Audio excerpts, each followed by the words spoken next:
घने जंगल में जहां चांदनी मुश्किल से घने पेड़ों के बीच से झांक पाती थी, एक हंसमुख कार्टून भालू जिसका नाम बेनी था, एक छोटे से गांव में रहता था। बेनी को रात में साइकिल चलाना बहुत पसंद था। वह जंगल की शांति का आनंद लेते हुए अपनी साइकिल पर सवार होकर घूमता था।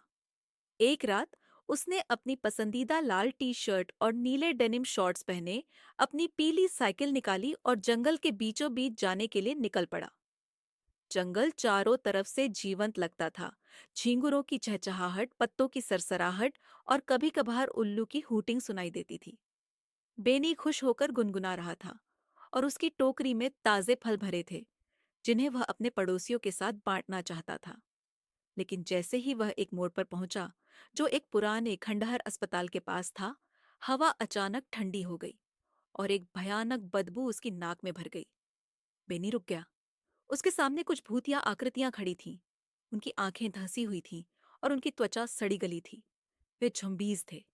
वे उसकी ओर लड़खड़ाते हुए आ रहे थे और उनकी गहरी कराहने की आवाज जंगल में गूंज रही थी। बेनी एक पल के लिए जम गया। उसका दिल तेजी से धड़कने लगा। फिर अचानक उसने एक जोरदार चीख मारी, अपनी साइकिल वहीं फेंकी और भागने लगा। उसके छोटे छोटे पैरों ने पूरी ताकत से दौड़ लगाई और उसके शॉर्ट्स हवा में फड़फड़ाने लगे। आज ही ये सब क्यों होना था? बेनी हांफते हुए बोला और पीछे मुड़कर देखा। ज़ॉम्बीज़ धीमे धीमे लेकिन लगातार उसकी तरफ बढ़ रहे थे। बेनी जंगल के बीच से भागा, पेड़ों के बीच से घुमावदार रास्ते बनाए और जड़ों को लांघते हुए दौड़ता रहा।